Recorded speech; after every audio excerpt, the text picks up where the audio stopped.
Hey guys, welcome into lecture number 2 for Discrete Structures 2, fall 2020 semester. In this lecture, we're going to be focusing on section 9.2 of Rosen's text. And remember, we have a PDF of this, so everybody has access to this text to follow along. And this lecture is going to be about n-ary relations. So let's first start by reviewing what we did in lecture 1 and recall that a binary relation is a subset of the Cartesian product of two sets, right? So a binary relation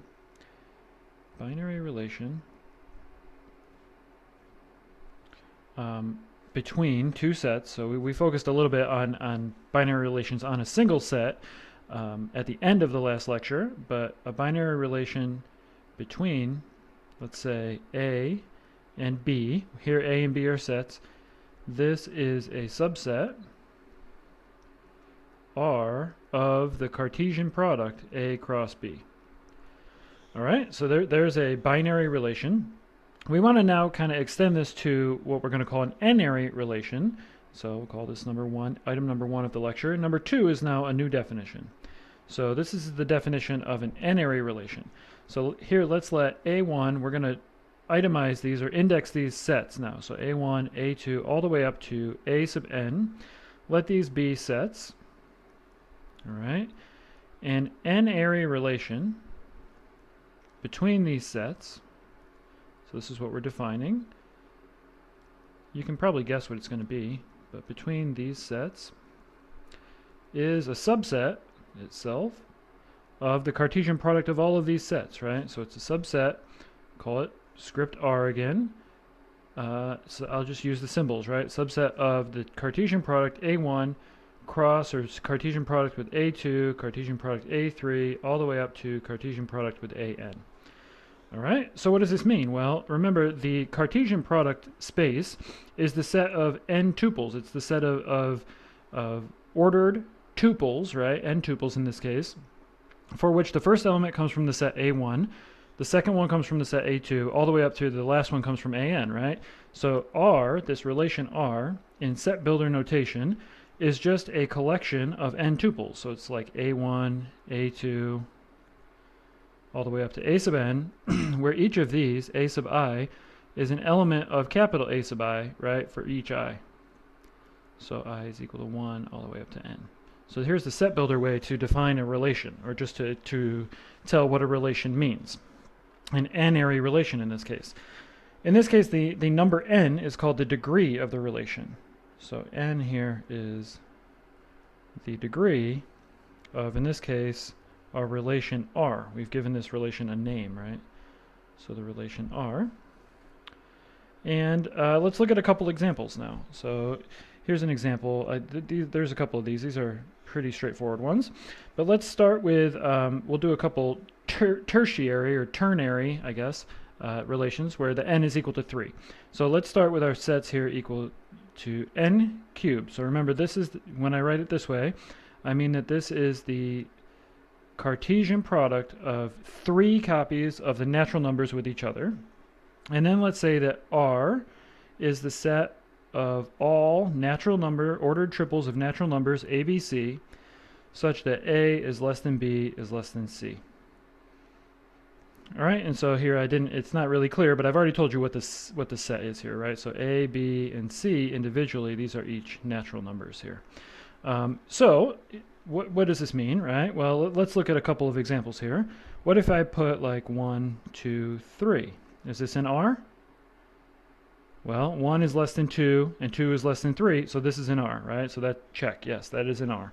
What if I did 1, 1, 3? Well, 1 is less than 3, that part's satisfied, but 1 is not less than itself. So this is a strict less than symbol, so this is not in our relation, right? So this ordered triple here is not in the relation. And then obviously if you have something like 5, 2, 27, something like this, this is not in the relation either, right?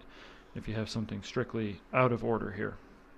Okay, so there's one example.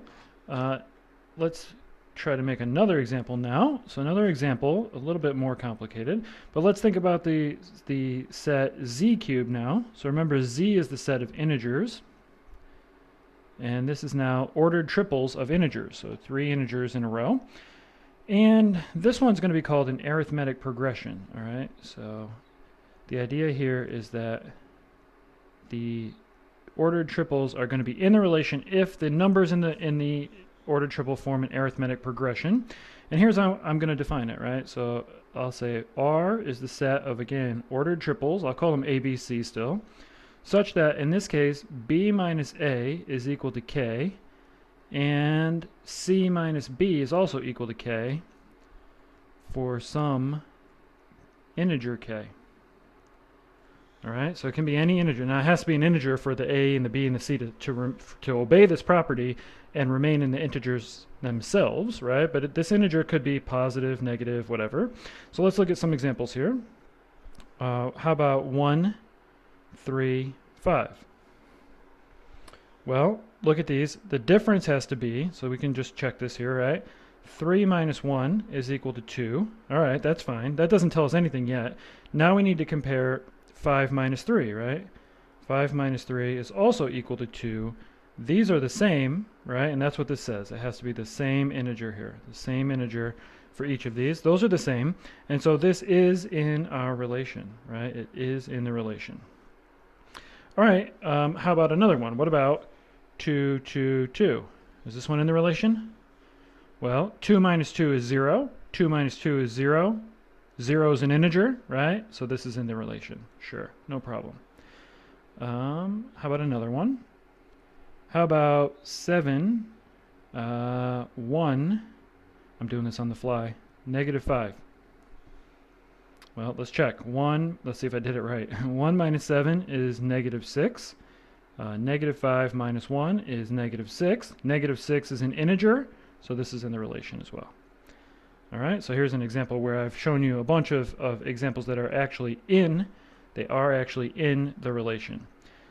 Okay, so this is basic definition of n-ary relation. There's another example that we'd like to talk about.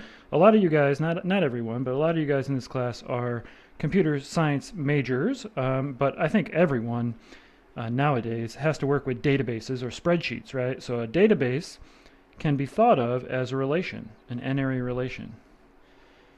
So I'm just going to show you an example, but a database, just think about, you know, like a Google Sheet or a spreadsheet of some kind. Let me see here. This is riveting, I know. Here we go. So here is a relation. Or this is a database, I should say. All right. So in this database, notice that the sets now, so I'm going to get my highlighter out.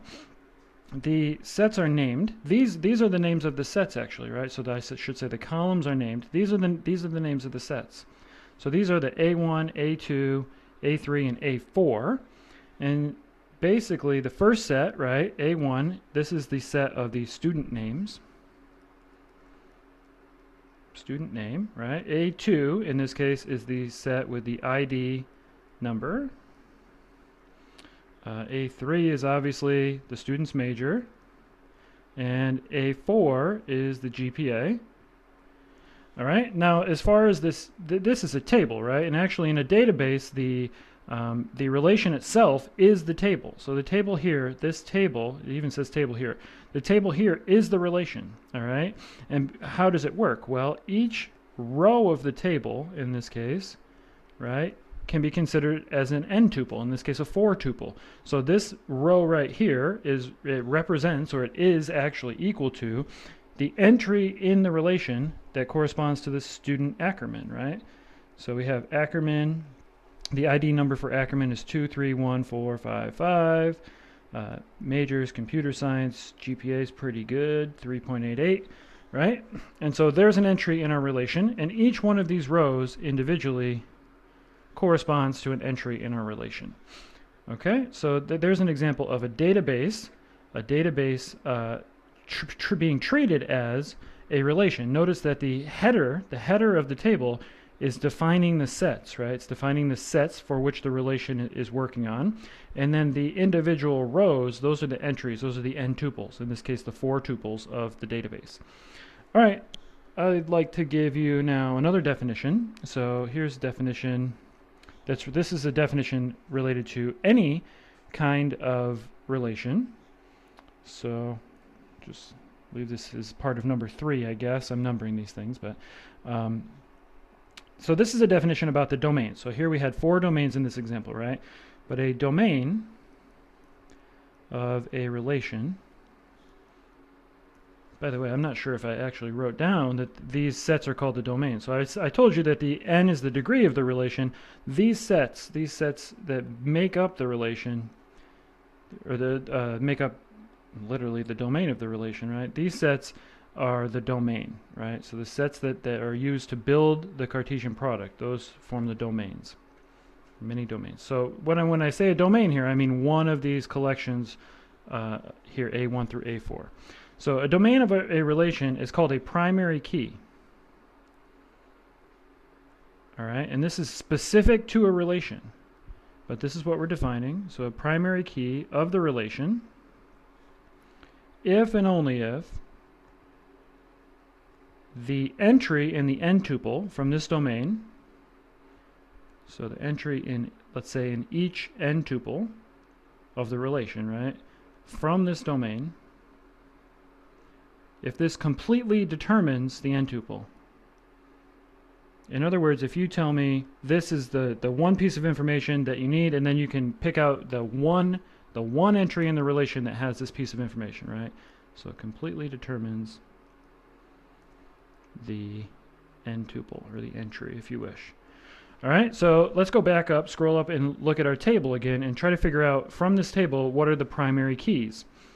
Now, the primary key, so again, has to be a domain. It's one of the domains. So the primary key can be one of these 4: student name, ID number, major, GPA. It's one of those 4, or maybe more than one, but it's at least one of those 4, hopefully, which will identify each entry, right? So if you go up here and look at the table, if we look at, let's say, I'll use green here. If you look at the student name column, right? If you look at this column, you see that there are no repeats, right? You have Ackerman, Adams, Chu, Goodfriend, Rayo, Stevens. There's no repeats here. So because there are no repeats in this, then if you tell me student name, right, I'll be able to pick out automatically. Once you tell me that you're looking for student name, say you want to, you need some information about the student name Goodfriend, well, I can automatically tell you, okay, I know, I found that entry. This person's ID number is this, they're a math major, they have 3.45 GPA, right? So that means that the student name is a primary key for this table. Now, what's the problem with student name? Well, if you add to this table and you get more students, it's definitely possible, right, that you could have a student with another student with the same last name. So another Adams or another Stevens, another Ackerman, whatever. And any one of these could be repeated, right? So this is a student key for this specific relation because this is it, right? This table's all we've got for this relation. But if you start adding to it, then, it might not be good enough anymore. So as we go along, we see also the ID number is a primary key, right? The ID number is a primary key because none of these are repeated, and presumably if we start adding new students who might have the same last name, right, then they will have, if we do this correctly, right, enrolling students, they will have different ID numbers. So the ID number is also a primary key for this relation, and maybe it's a better one in some sense. Now, these two are not primary keys, right? So we can see automatically here we've got a couple computer science, a couple mathematics, right? There's already repeats just on this table. So this cannot be a primary key. GPA, can this be a primary key? Well, we even have 2 repeats here, right? 3.45 has been repeated, and it's certainly possible that if we start adding people, they will have the same GPA. So that's also not a primary key for this relation. Okay? So that's the idea of primary key. Now we have couple of things to talk about to end this lecture, and these are operations that we can do on n-ary relations. So operations, there are indeed a lot of general operations. So an operation is really just a function that maps one n tuple to another one. All right, so I'll write this down. An operation on an n-ary relation maps the relation R, whoops. So it maps the relation R to a new relation. Now it might change the domains, it might just, it might not, right? So, but it could do all kinds of stuff. So operation in general in math is just another word for a function, right, in some sense. And it doesn't even have to, yeah, it has to be a function. So we're just going to list a couple of specific examples here, though. So the first one is called the selection operator. So we'll call this little section here 4 of operations. So here's our first definition. The selection operator, let's start with some assumptions here, okay? So let's say we have a relation, so let's let R be an n-ary relation. Remember, all this stuff that we're learning now about n-ary relations also applies to the binary relations from the first lecture. So let's let R be an n-ary relation, and let's let C be some condition. So C for condition, but some condition that the elements of R could satisfy.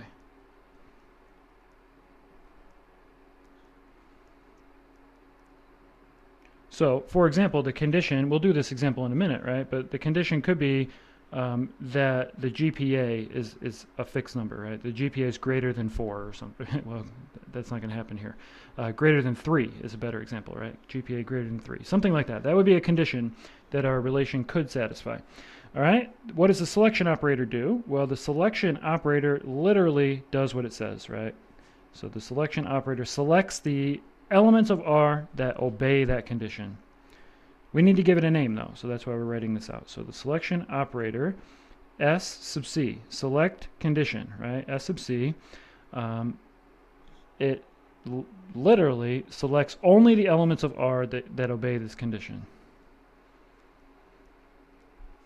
So selects only the elements of R that obey C. So if we apply the selection operator to R, we end up with potentially a subset of the same relation, right? A subrelation of the same relation R. It's going to be smaller, right? It's not going to add to the relation at all.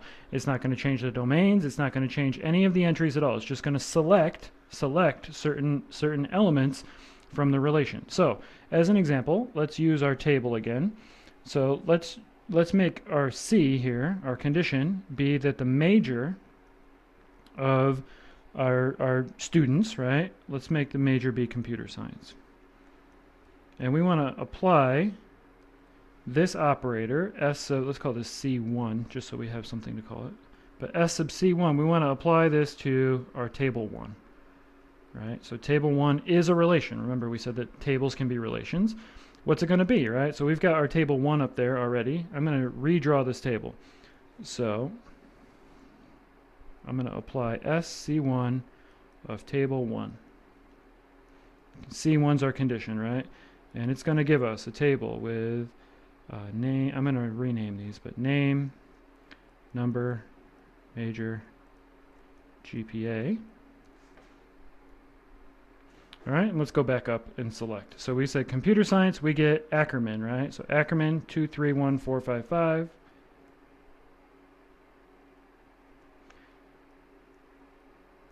Hopefully I remembered that right. Major is CS, that was the whole point, and Ackerman's GPA is 3.88. All right, so it selects that one. It is not going to select, as we go back up, Adams. Adams is not computer science, so Adams does not get selected. Chu does get selected, right? So Chu is computer science, 102147. Chu, computer science, and Chu's GPA was 3.49. right? And as we go back up, what do we see? Well, the next two, Goodfriend and Rayo, are mathematicians. They're out. Stevens is a psychology major. They're out as well, right? So at this point, we've only selected the two that have the computer science major. All right, and so this right here is our new table that has been obtained as a subtable of the original relation. All right, we can now talk about another operation. So that's just an example of a selection operator. It's pretty straightforward, I think. Here's another one, though. So the projection operator. So here's what I'm going to do. I'm going to define, so the book that I'm using here, so the Rosen's book, doesn't do this exactly, but I think this is going to be much better for our notation.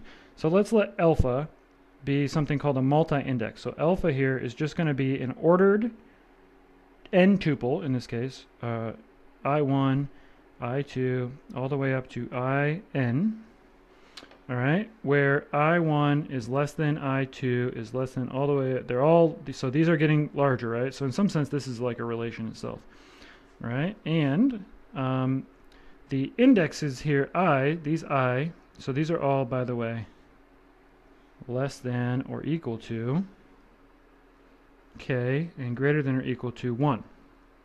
All right, and here, k is the degree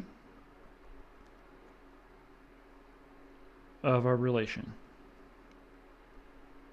And obviously then n here must be less than or equal to k as well. All right, and if n equals k, then this is just a list of 1 through k. The whole point of this is that I want to use this alpha to save notation later, right? So the projection operator, there are lots of projection operators, but we need to, that's why we need this multi-index here. But the projection operator, it's going to be called P sub alpha. P sub alpha operates on R. All right, so operates on R as follows. So R here, I'm going to just do it this way. This is going to be the list of n tuples, k tuples, sorry. So this is k tuples. So that's our R, okay? So R is the set. It's a relation. It's made up of k tuples, okay?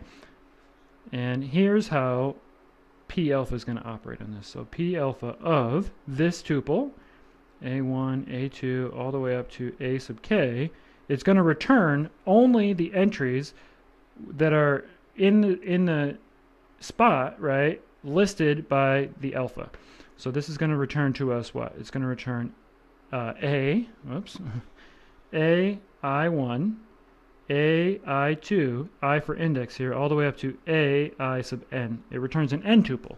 N is less than or equal to k here, right? So what's it doing? It's deleting some of the entries of the original relation, the original n tuples in the relation.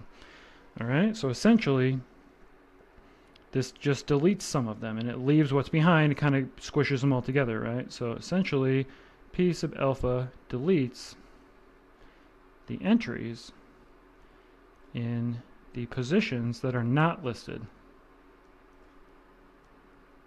So not listed by alpha, and otherwise it keeps them, right? It keeps the entries in all the spots that are listed by alpha. All right, let's look at an example. So I've got another image here. This is the image from the book. That is not the one that I want. There we go.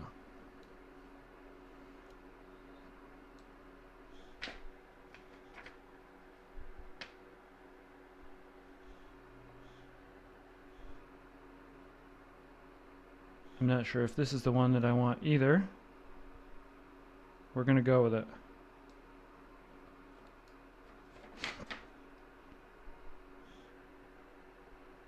So this is not right.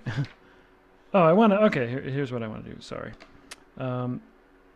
Let's put the original picture back here. Okay, so here's our table 1. This is the same relation that we've been working with, right? So I want to apply to this, I want to apply the projection, P alpha, where alpha is equal to 1, 4. So alpha is 1, 4. And I want to apply the projection P alpha to this, right? So apply P alpha to this table 1. Well, what's it going to do, right? So P14, remember what the projection does.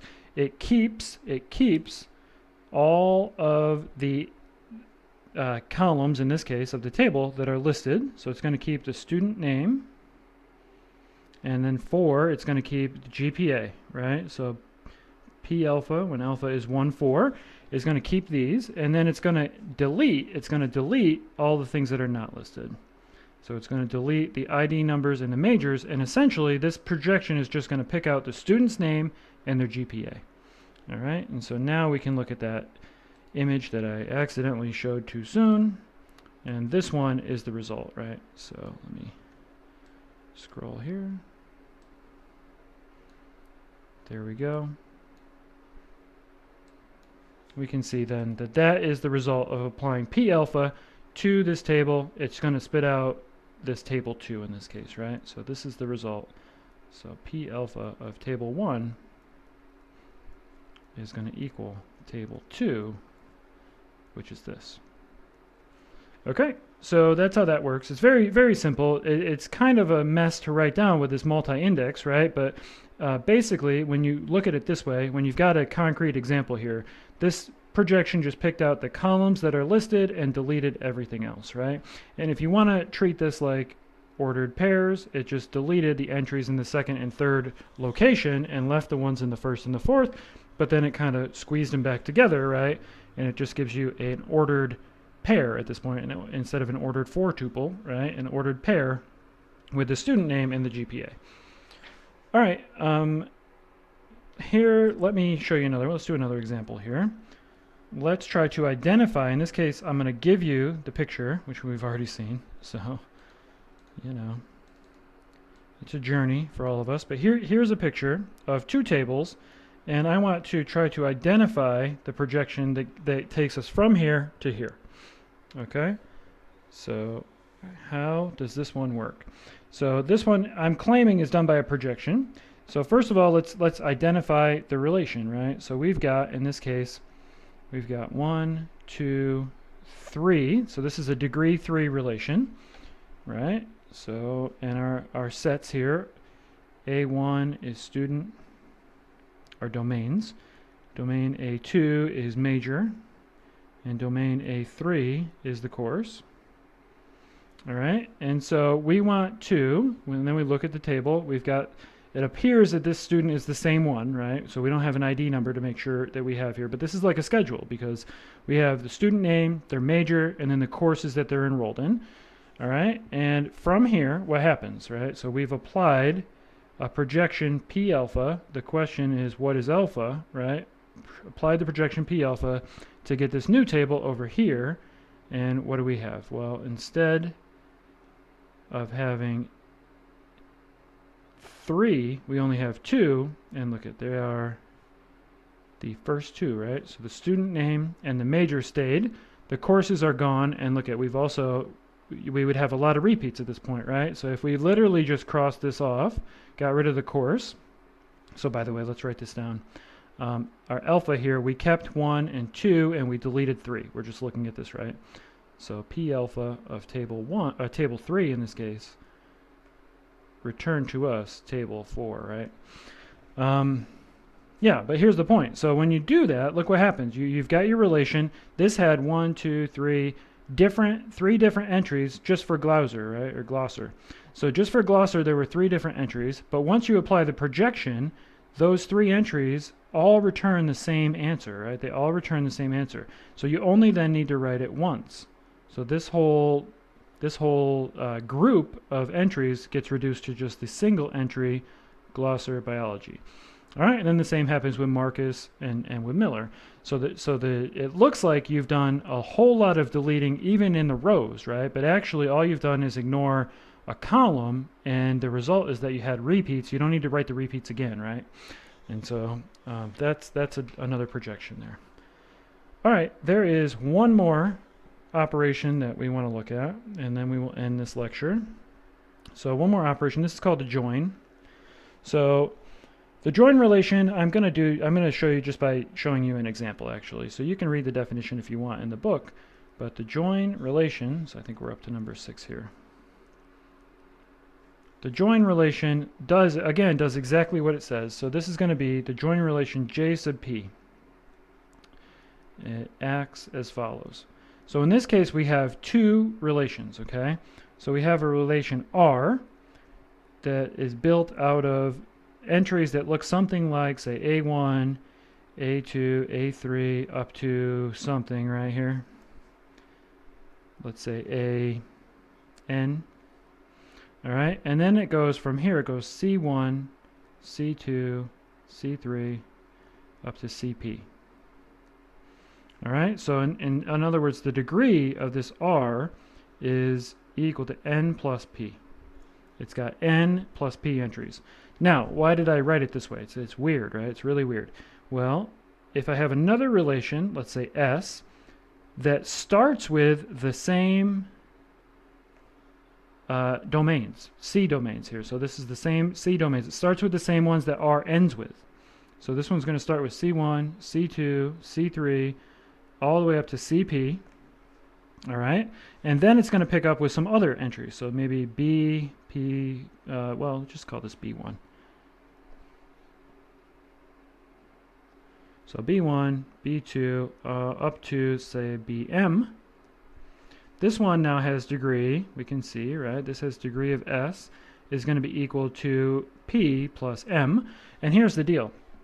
The join is going to do exactly what it says, which is we look at these two relations and we see that the last P entries in R and the first P entries in S come from the same domains. Okay, they come from the same domains.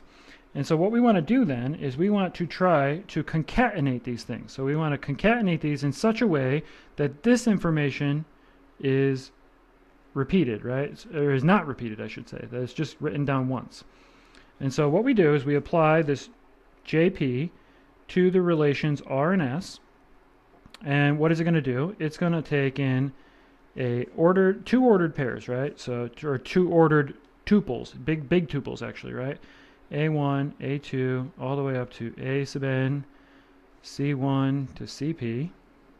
And it's going to take in this one that starts with C1 to CP and then picks up with the B's, right? B1 to BM. And it's going to spit out, all right? It's going to act on this, and it's going to concatenate these two and then kind of bridge them together into one tuple, which we'll have to figure out exactly what the degree is going to be, right? Into one tuple now that's given by A1 through AN. In the middle, we've got C1 through CP, and then we don't repeat it. We just pick up with B1 to BM. So this is called the join, okay? And obviously the degree of this join, of this JP R with S, the degree is going to be N plus M plus P. Just by looking at this, you can see N plus M plus P. All right, but it turns out that this turns out to be the degree of R plus the degree of S minus P. Right, because otherwise you'd have two P's. If you added those together, you need to take one of those away to get to this. All right, let's look at an example, and then we will end this lecture. So here is a picture. I want to know what's the join of these two relations. So again, we've got another table. So, all right, the first thing we need to do is figure out what join we want to apply, and then what do we think is going to happen with it, right? So here is our two lists, right? So what's overlapping with these? So table 5 is like our relation R, table 6 is like our relation S, all right? And we want to try to combine these somehow, right? So let's look. We've got professor, department, course number. Department, course number. There you go. These titles tell you exactly where the overlap is going to happen, all right? And then from there, professor, that one's not in the other one. And room, time, that one's not in the other one either, right? So how can we combine this together? Well, we can, right, take the join, it's going to end up being the join J2, right? This will be the join J2 because there are two columns, two domains that overlap. So we'll say J2 of table 5 and table 6 is going to result in a table which has 1, 2, 3, 4, 5 entries, right? So I'm not going to write this one out because we have to do a little bit of shuffling, but let's see exactly what the entries will look like. So let's write down the entry. Let's, maybe 2 of them, okay? So one of them, if we start with cruise, this first line, zoology 335. So cruise, zoology 335. Where's that going to get concatenated with? You can't just go straight across, right? You have to go down and find, okay, zoology 335, and then write down the rest of it like this, right? So the join of these 2 tables is going to have an entry that looks like cruise, zoology, course number 335, and then picks up over here with room number A100 and time 9 a.m. Okay, so see how that works? And then we can do another one, and then we'll leave it there. We won't do the whole table. But one more. Let's go down to grammar, physics 544. Well, what do you have to do? You have to find physics. That was enough for this one, right? But physics 544. All right, and then straight across. B505, 4 o'clock. All right, so there's going to be an entry in our new one that is grammar, physics 544, B505, 4 p.m.